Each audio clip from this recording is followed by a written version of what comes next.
And good afternoon, world. It's 2:15 in the afternoon. It's the 28th of November, and the quiet time over the last 3 or 4 days is drawing to a close.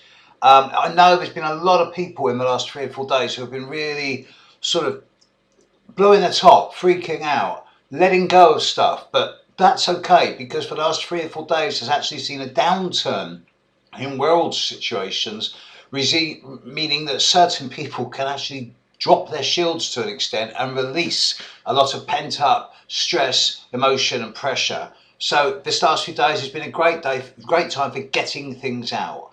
But as of about now, we're heading into sort of an upturn in the event horizons again, and I do expect the coming week to have a much greater degree of action in the outside world about it. This is typified right now by having the moon exactly opposite Uranus, moon in Libra, exactly opposite Uranus as I speak, and I think that where we are right now is about launching something, but the next 24 hours with the moon in Libra squaring Venus over the next 24 hours is going to bring a lot of issues around teamwork, sharing, equality, balance, fair play, this type of thing into the equation.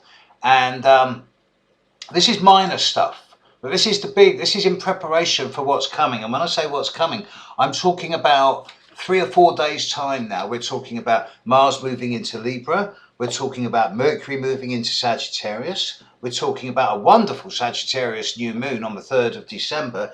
And we're also talking about the spectacular light show that could happen in the next week with Comet Ison. As I speak, Comet Ison is literally going around the sun as we speak in the next 24, 48 hours. Whether it comes out the other side or not is debatable. And the latest telemetry reports that I saw within the last few hours suggest that it is flaring rapidly as it gets close to the sun, suggesting that its gas cores are flaring up and thus it will explode the closer it gets to the sun. So it's not looking that brilliant as though it's going to come back out. But if it does, then we're going to see some pretty spectacular light shows around sunrise, sunset, particularly in the northern hemisphere anyway. I was talking a couple of days ago with, in the space of 24 hours, I was talking with an independent filmmaker, a self-referred psychologist who has his own patients, completely independent of anyone else, and someone who's taken far too many hallucinogenics over the course of their life, but somehow are still standing and sane and successful. And I was talking to all three of them over a space of 24 hours about the nature of the way we see the world. And maybe it's because of the age I am and the experience I have. And maybe it's partly to do with the compression of population. But it started off as a conversation about people who use the words "you should" as a guilt trip or as an implied responsibility. And it started off with a conversation going along the lines of, well, anyone who uses "you should," it's like, bye-bye.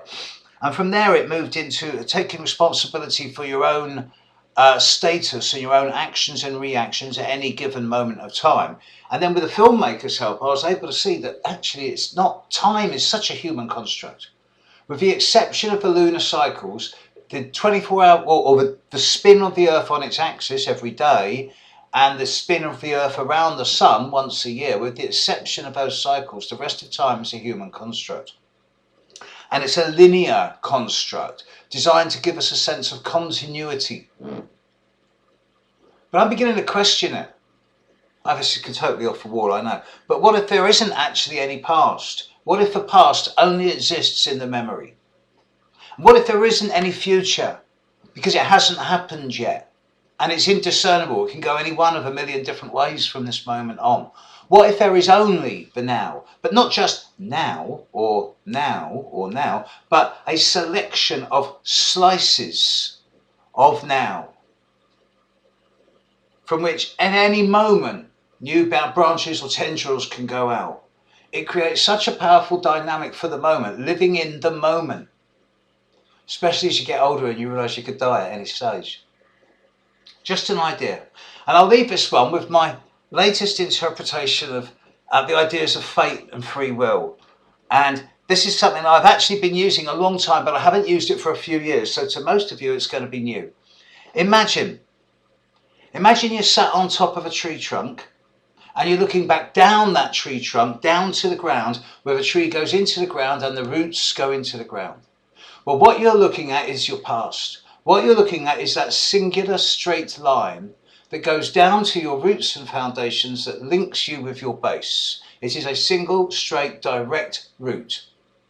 Ahead of you, ahead of that top of that tree trunk, there are millions of different branches, all heading towards the outside world, but hitting the outside world in a different spot every time, thus creating a different vision, a different perspective, and a different influence.